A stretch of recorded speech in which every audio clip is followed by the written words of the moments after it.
Welcome back to my channel. అందరూ ఎలా ఉన్నారు? ఇవాల్టి రెసిపీ వచ్చేసి మా గుంటూరు స్పెషల్ హల్వా పూరి. ఎప్పుడు రొటీన్గా అవే బొబ్బట్లు ఏం తింటారు? ఈసారి ఈ రెసిపీని ట్రై చేసేయండి. నోట్లో పెట్టగానే మెల్ట్ అయిపోయి ఆహా అనిపించే ఈ పూరిని ఎలా తయారు చేయాలో చూసేద్దాం. ఫస్ట్ ఒక ప్లేట్ తీసుకుని అందులో 1.5 కప్ మైదా వేసుకుని అలానే ఒక టీ స్పూన్ నెయ్యి వేసుకోవాలి.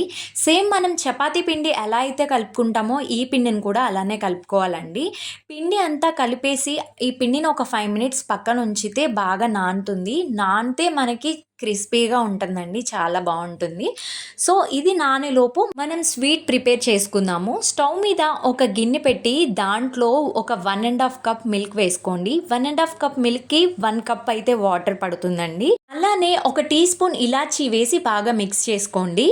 ఈ పాలు మరుగుతున్నప్పుడు ఇందాక మనం తీసుకున్న 1.5 కప్ మైదాకి 1 కప్ బొంబాయి రవ్వ అయితే తీసుకుంటున్నామండి. ఈ 1 కప్ బొంబాయి రవ్వ లంప్స్ లేకుండా బాగా మిక్స్ చేసుకోండి. బొంబాయి రవ్వ ఉడికిన తర్వాత అలానే ఒక టీ స్పూన్ నెయ్యి తీసుకోండి.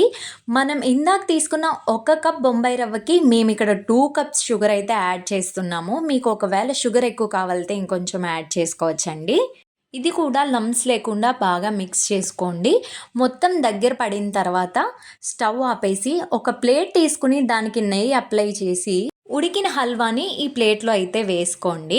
ఈ స్వీట్ చల్లారేలోపు పొయ్యి మీద బాండి పెట్టుకుని పూరి డిప్ అయ్యేలాగా ఆయిల్ వేసుకోండి. చల్లారిన ఈ స్వీట్ని రౌండ్ లాక్ బాల్స్ లా చేసేసుకుని ఒక పక్కన పెట్టుకోండి. ఈ లోపు ఒక కవర్ తీసుకుని దానికి నెయ్యి అప్లై చేసుకొని ఇంతకు ముందు పక్కన పెట్టుకున్న మైదా పిండిని మరీ పల్చగా కాకుండా మనం అరిసెని ఎలా అయితే ఒత్తుకుంటామో అలా ఒత్తాలండి. ఒక నిమ్మకాయ సైజ్ అంతా హల్వా తీసుకుని ఈ పిండిలో పెట్టి క్లోజ్ చేసేయండి.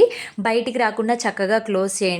దీన్ని బ్యాక్ సైడ్ తిప్పి మనం ఇంతకు ముందు ఎలా అయితే ప్రెస్ చేసుకున్నామో అలానే అరిసెలాగా ప్రెస్ చేసుకోవాలి. మరీ పల్చగా ప్రెస్ చేసుకోకూడదు. అయిపోయిన తర్వాత ముందు పెట్టుకున్న ఆయిల్ హీట్ అయిందో లేదో చూసుకుని హీట్ అయిన తర్వాతే ఈ పూరీని ఆయిల్లో వేసుకోండి. ఎందుకంటే హీట్ అయితేనే మనకి బాగా పొంగుతుందనమాట పూరి అనేది. ఇది చూడండి ఎంత చక్కగా పొంగుతుందో. సేమ్ ఇలానే పొంగాలన్నమాట. దాన్ని స్లోగా అటు ఇటు మార్చుకుంటూ లైట్ బ్రౌన్ కలర్ వచ్చేదాకా ఫ్రై చేసుకోండి. తీసి డైరెక్ట్గా ప్లేట్లో వేసుకునే కన్నా కింద టిష్యూ వేసి వేసుకోవడం వల్ల ఆయిల్ ఏమన్నా ఉన్నా పీల్చుకుంటుందండి. ఈ పూరి 2-3 డేస్ కూడా నిల్వ ఉంటుందండి. అంతే, ఎంతో రుచికరమైన గుంటూరు స్పెషల్ హల్వా పూరి రెడీ. మీరు కూడా ట్రై చేసి కామెంట్ చేసేయండి.